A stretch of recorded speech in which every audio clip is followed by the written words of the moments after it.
सूरज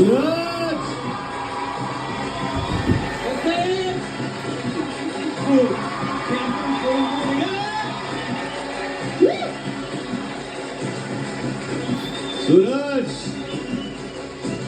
ती माझी घरातली फॅमिली. अख्खी घरातली फॅमिली. पहिल्या दिवसापासून तुम्ही म्हणत होता की ट्रॉफी तुम्ही घेऊन जाणार. कसं वाटतं? बरं वाटते.